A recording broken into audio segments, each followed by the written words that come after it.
नमस्ते and welcome to Shreem occult. आज इस वीडियो में हम एक बहुत ही इंपॉर्टेंट टॉपिक के ऊपर बात करने जा रहे हैं कि इस मैरिज प्रीडेस्टिन्ड कि जिससे आपकी शादी होनी है वो ऑलरेडी तय है। इसका क्या आंसर है? Is it yes, is it no? इसके बारे में क्या? तो अगर मैं एकदम शॉर्ट में आपका आंसर दूँ तो इसका आंसर है येस एंड नो। अब ये किन कंडीशन में येस है, किन कंडीशन में नो है, ये वीडियो में हम आगे चल के डिस्कस करेंगे। आपको एक प्रॉपर कंप्लीट आइडिया लग जाएगा, ताकि अगर आप सिंपली से येस मान के चल रहे हैं तो you are completely wrong. It is yes and no both, इसकी कंडीशंस है। आइए इस वीडियो को डिस्कस करते हैं एंड आपको इसका एक अच्छा क्लियर कट आइडिया मिल जाएगा। देखिए, सबसे पहले समझने वाली बात क्या आ जाती है। आप आज से 78 ईयर्स पीछे चले जाएं या सीधा सीधा 100 साल पीछे चले जाएं। जो लोगों की मैरिज हो रही थी, स्पेशली गर्ल्स की, वो बेसिकली हो रही थी अराउंड 18 टू 21-22 ईयर्स की एज में। आजकल की डेट में जो मैरिज हो रही है that is happening around 26 to 30 years of age. अगर टीयर 1 सिटीज़ में चले जाओ तो इट इज़ नियर टू 30। अगर टीयर 2 सिटी चल जाओ तो भी 24-25 में हो रही। तो अचानक भगवान का मूड चेंज हो गया कि वो पहले बोल रहे हैं कि भाई मैं तो बाल विवाह कराऊंगा, मैं तो 18, 20, 21। I personally know so many people जो अराउंड अपने 50, 60, 70s में उनकी मैरिज 16 ईयर्स की एज पे हुई थी, 17, 18, 19 पे हुई थी। And I personally know them, so I have seen this people. तो उनकी मैरिज अर्ली हो गई और अब गॉड बोल रहे हैं कि नहीं नहीं, मैं तो सबकी मैरिज लेट ही करवाऊँगा। सो अब ये डेटा में शिफ्ट क्यों? एंड देन पहले जो डाइवोर्स केसेस थे, अब the number of divorce cases has gone up. तो फिर अगर ये लिखा है कि आपकी इससे मैरिज होगी तो ये भी लिखा है कि आपका इससे डाइवोर्स होगा। तो फिर ये नंबर ऑफ डाइवोर्सेस क्यों बढ़ रहे? तो पहले ये नहीं था और अब ये हो रहा है। कुछ लोगों से ये डिस्कस करो तो उनका आंसर आता है कि कलयुग के कारण ऐसा हो रहा है कि ये कलयुग का पीरियड स्टार्ट है। तो नहीं, कलयुग तो अभी जस्ट स्टार्ट हुआ है ना। कलयुग का तो अभी ये अच्छा पीरियड चल रहा है। अभी तो वर्ष आने वाला है और उसके लिए तो बहुत टाइम बाकी है। अभी तो उसका कोई मतलब नहीं। कलयुग का ये स्टार्टिंग, ये तो बहुत अच्छा फेस चल रहा है कलयुग का। तो वहाँ पर वो आंसर भी रॉन्ग पड़ जाता है। तो इसको समझना कैसे? अब किस कंडीशन में आंसर होगा कि मैरिज आपकी लिखी हुई है, किस बंदे से होगी, किस पर्सन से होगी और किससे डाइवोर्स होगा, वो आपकी लाइफ हेल बना देगा कि वो आपकी लाइफ को हेवन बना देगा, सब लिखा हुआ है और नहीं भी लिखा हुआ। किन कंडीशन में समझते हैं। देखिए, सबसे पहले अपने स्क्रीन के ऊपर देखिए, every person has these things. सबसे पहले संचित कर्म, ये आपका टोटल कार्मिक रिकॉर्ड है, ठीक है। सेकेंडली लोगों के पास होता है प्रारब्ध और तीसरा है क्रियमन कर्म।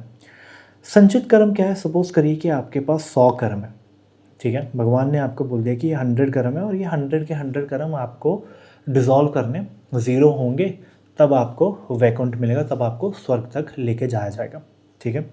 अब ये 100, तो कुछ लोग बोलते हैं कि मैं 100 पूरे कर नहीं पाऊँगा एक साथ। तो भगवान बोलते हैं ठीक है, ऐसा करो 10-10 के 10 जन्म ले लो, ठीक है।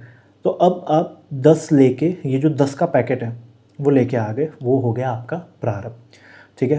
अब ये जो 10 का पैकेट है, ये कर्म आपने इस जन्म में निकालना है, ठीक है। 10 इज डन। अब इसके अंदर आप ऐड भी कर सकते हो, कर्म माइनस भी कर सकते हो, ठीक है। तो जो आपका प्रेजेंट कर्म आप कर रहे हो वो क्रियामन कर्म में आएगा। अब इसके लिए क्रियामन कर्म को हम 1 मिनट में साइड कर देते हैं और कंप्लीटली बात करते हैं प्रारब्ध की, ठीक है। अब इसको समझना कैसे, ठीक है। पर्सन ए की मैरिज लिखी हुई है पर्सन बी से, ठीक है। ये प्रीडेस्टिन्ड है, यस, ये होके ही रहेगी।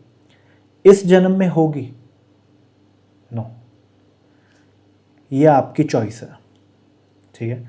क्योंकि देयर आर अनलिमिटेड बर्थ। आप जियोगे, फिर मरोगे, फिर दोबारा जन्म होगा, फिर मरोगे, फिर दोबारा जन्म होगा। ये तो एंडलेस साइकिल, ये तो चलता ही रहेगा। तो भगवान की तो कोई लिमिट ही नहीं है। आप इस जन्म में आके कर रहे हो या 7वें 8वें जन्म में आके कर जाना, आपका ये वाला पार्ट होके ही रहेगा। इस पर्सन से आपकी मैरिज होके रहेगी, बट इस जन्म में अगर आप वो डिसीजन लोगे, एफर्ट डालोगे, फिर आपकी होगी, ठीक है। इसको और एक एग्जांपल से मैं समझाता हूँ तो आपको और एक इजी वे से समझ आएगा।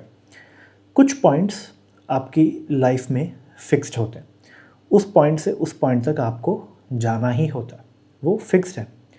बट जाना कैसे है वो आपकी चॉइस है, ठीक है। और कभी कभी आप नहीं पहुंच पाते पहले ही किसी की एक्सीडेंटल डेथ हो जाती है, किसी किसी का प्रॉब्लम्स आ जाती हैं, तो वो भी ठीक है आप नहीं पूरा कर पाए तो उसके लिए भी फिर नेक्स्ट जन्म अवेलेबल होगा आपके लिए। अब समझिए, पर्सन ए यहाँ पर इसके पास एनुअल इसकी इनकम 5 लाख रुपए, ठीक है, और इसकी इनकम होनी है 5 करोड़, ठीक है, ईयरली, ठीक है। अब ये सीधा सीधा भी ऐसे जाके हो सकती है, हो सकता है कि ये पहले बड़े बड़े बड़े 10 करोड़ कमाए, ठीक है, फिर इसका लॉस हो जाए, फिर ये 5 करोड़ पे आ जाए, ये थोड़ी मेहनत करे, फिर इसको बढ़े, या अचानक इसकी लॉटरी निकल आए, ठीक है, या कुछ और तरीके से, ठीक है, इसको इनहेरिटेंस मिल गई, इसकी प्रॉपर्टी मिल गई, या इसने कोई इन्वेस्टमेंट किया था वो इन्वेस्टमेंट अच्छे से मटीरियलाइज हो गई। तो एक ही जगह पे पहुंचने के आपके पास बहुत सारे ऑप्शंस अवेलेबल है। ये जो ऑप्शंस है, अब बोला जाता है ना कि भगवान की मर्ज़ी के बगैर तो पत्ता भी नहीं हिलता, तो वो भी यहीं पर है। इस ऑप्शन को अगर आप चूज़ करते हो, क्या क्या होगा? फिक्स्ड। इस ऑप्शन को चूज़ करते हो तो क्या क्या होगा? फिक्स्ड। जैसे कि एक ऑप्शन था कि मेहनत करेगा, आराम से 1 करोड़ कमाएगा, फिर 2, फिर 3, फिर करते करते 5 पे आ गए। बट दूसरा ऑप्शन ये भी तो था कि ये 10 करोड़ कमा लेगा, फिर इसका लॉस हो जाएगा और ये 5 करोड़ एनुअली पे आ जाएगा। तो इन ऑप्शंस के अंदर जो होना है वो फिक्स्ड लिखा हुआ है, वो भगवान ने लिख के भेजा हुआ। इनको चूज़ करना वो आपके ऊपर है, ठीक है। नहीं तो फिर फ़ायदा ही क्या इसका? भगवान ने एक स्क्रिप्ट बना के भेज दी और एग्जैक्ट उस स्क्रिप्ट के अकॉर्डिंग होगा तो फिर क्या उसमें क्या देखना है? कैसे आप कर्म काटोगे, कैसे आप करोगे? The choice is always yours. तो अगर आप डेस्टिन भी हो किसी से मैरिज करने के, if you do not choose that person, आप उसको एक्सेप्ट नहीं कर रहे, समझ नहीं रहे, तो भी आपका नहीं होगा। कुछ मैरिजेस बहुत हैप्पी हो जाती है रेजिस्टेंस के बाद भी, कुछ मैरिजेस इवन घर वाले मैरिज कराते हैं एंड दे एंड अप, कुछ लोगों की मैरिज 1 महीने में टूट जाती है, 2 महीने में, किसी की तो 6-6 महीने, साल के अंदर टूट जाती है, कुछ की कुछ दिनों में टूट जाती है। तो ये लिखा हुआ है, आपने कर्म काटने हैं, दिस इज़ फिक्स्ड, ठीक है। बट स्टिल भगवान ज्योतिष सिखाया, ज्योतिष दुनिया में बनाया कि आप देखो, अंडरस्टैंड करो और इसको अच्छे वे से नेविगेट कर लो। अगर आपके बहुत बुरे कर्म लिखे हुए हैं तो उसका ये तरीके आप कर सकते हैं। शिव महापुराण में भगवान ने बताया, कितने और तरीके बताए ना, कि आपने ये कर्म किए, उसके ये प्रॉब्लमेटिक सिचुएशन होगी, तो आप ये रेमेडी करो, आपका सोल्यूशन निकल आएगा, ठीक है। सत्संग में भी तो यही बताया जा रहा है कि सत्य का संग आपने कैसे करना है। तो भगवान ने आपको ऑप्शन दिया हुआ है, आपने बहुत सारे सॉल्यूशन दिए होंगे जिससे आप उसको काट सकते हो।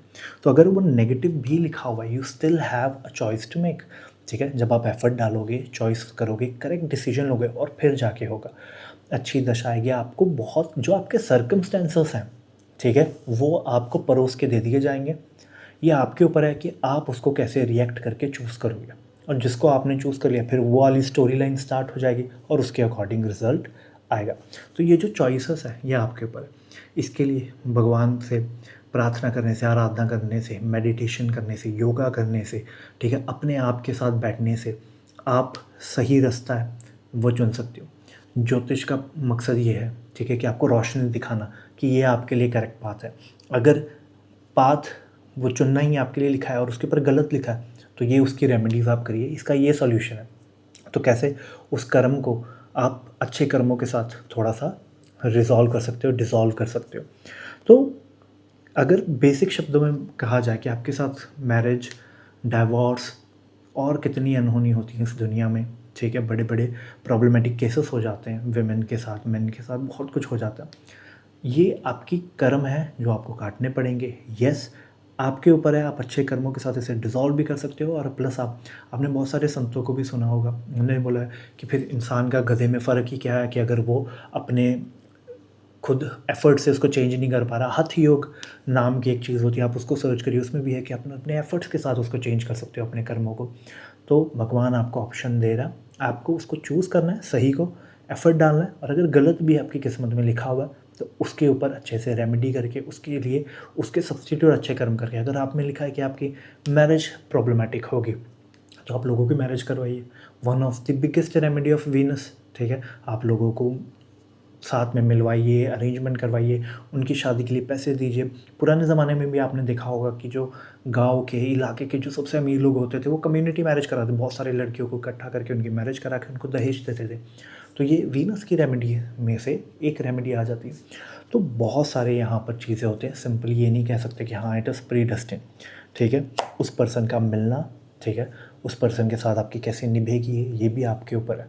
ये नहीं है कि अगर आप में लिखा हुआ है कि आपकी मैरिज प्रॉब्लमेटिक होगी तो यू जस्ट आप अपना कोई एफर्ट नहीं डाल रहे, या नॉट थिंकिंग, आप बोल रहे हो भाई मेरी तो लिखी हुई है कि मैरिज ख़राब होगी तो ख़राब ही होगी।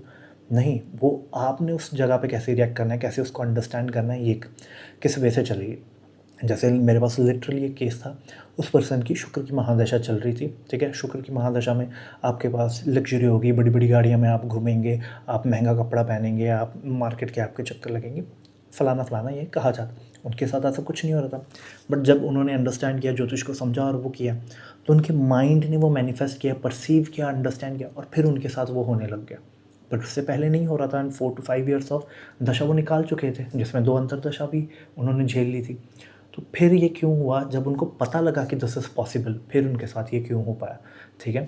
तो जब आपका mind is very strong, subconsciously आप उसको एक्टिवेट कर सकते हो, मैनिफेस्ट कर सकते हो चीज़ों को, और आपके जो बुरे कर्म भी है उसको भी आप अच्छे में रिजॉल्व कर सकते हो।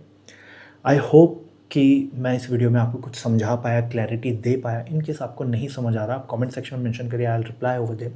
ये वीडियो को ज़्यादा से ज़्यादा तक लोगों तक शेयर करिए। जो लोग मान के बैठ गए कि ये तो मेरा कर्म था और मैंने कर दिया, ऐसा नहीं होता, तो उनको भी थोड़ा सा समझ आए इस चीज़ के ऊपर। मैं ऐसे टॉपिक्स और लेके आता रहूँगा। इन केस आपको कुछ और टॉपिक्स पे वीडियो चाहिए तो आप कमेंट सेक्शन में लिखिए, I will come up with a new video. Till then, नमस्ते।